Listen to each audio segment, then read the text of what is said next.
Yeah, I've got beef with the over nationalization of the Orthodox churches, just like many people do. But I will say that one thing that it has done well is it's preserved an attitude that came from the old world, right? Which is that this is a local area, right? And so you do the memorial after Divine Liturgy for these people, and then you go into the community hall, and there are pictures of them, right, on the table. You go and look at the pictures along the long table while you pick up your food, and people, there's family members there, and it's a little bit like a feast for a saint, right? Because I found that in many cases, um, Catholic parishes are very, they're not very tight knit, and the ones that tend to be most tight knit are the reactionary ones, like the SSPX or FSSP one, where people come together because and they have that shared community because they know that they believe the same thing, right? It's such an enclave at an SSPX chapel or an FSSP church that everyone knows that they're on the same page about things. And it's like they kind of share the same trauma as well, obviously, being isolated in the normal world or whatever as well. So that yeah, they obviously have a lot in Yeah, common. But it's yeah, not, I think what you're saying is it's not necessarily tied to actual locale, maybe as much as a local parish. But go on. yeah, exactly. Just to be concise about it, beef with the over nationalization of these churches, but they do preserve something that we need to learn about in America, which is that we should be honoring, deceased parishioners in the way that they did at that parish. We should be doing that, and it should look like a feast. It shouldn't be relegated to just the liturgical year, right? Our lives are supposed to, uh, they're supposed to look parallel to the liturgical calendar, right?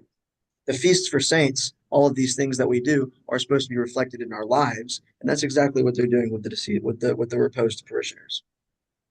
It's quasi liturgical. It's exactly what it is. Philip, can you come in there on all of this? Paraliturgical, actually. Yeah, yeah. I mean, like, so when I was Catholic, right, as a little kid, I would be like, "Oh, it's a feast day today. Oh boy, what do I get to do? Oh, yeah, it's just a feast day today. Oh boy, what do I get? What are we gonna do today? I don't know. What do you mean? It's like, well, you said it was a feast day. Don't I get a feast? You kind of get blank stares from the teachers. Like, wait, hold on a second. Why the hell are we in school? If it's a feast day, shouldn't we be like celebrating or something? Um, but now it's just become like right again this afterthought. Like, well, because we don't actually fast anymore, kind of get rid of the feasts, and because we can just buy food, whatever the frick we want from the grocery store at all times and places, right? It kind of loses its meaning after a while. And I think this is what sort of orthodoxy has done, at least in my local parish and other parishes that I've been a part of, right? That I've visited, even at the national, sort of more nationalistic one, like Graham was saying. I had to. So one Sunday I went to the Ukrainian parish down the road, and they did this after liturgy. They did this traditional Ukrainian play where they, sort of took a jab at people with longer noses.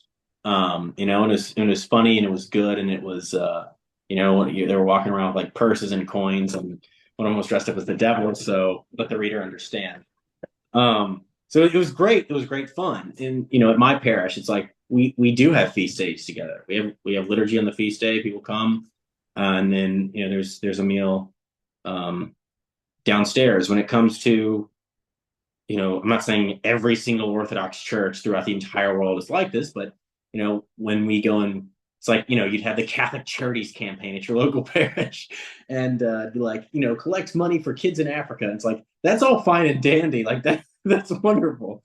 Um, but what the hell is that doing? I don't know these kids in Africa. There's like a kid sitting there eating crayons down the street and can't his mom can't feed him, right? Yet we're sending stuff to kids in Africa. It's like, once again, it's no problem with sending stuff to kids in Africa, but the problem becomes it's like we're neglecting those who are right in front of us. So what does my parish do? Well, we prepare food and we go down into the street and give it to them and interact with them and love them and invite them in. And, every once a month we have what's called a family dinner where all the poor of the area come in and share a meal, and everybody who's able to attend comes and hangs out with them, and tries to be you know make conversation, and show them that they have support, and that if they need anything they can always come to us, right? So it really is the mission of the church.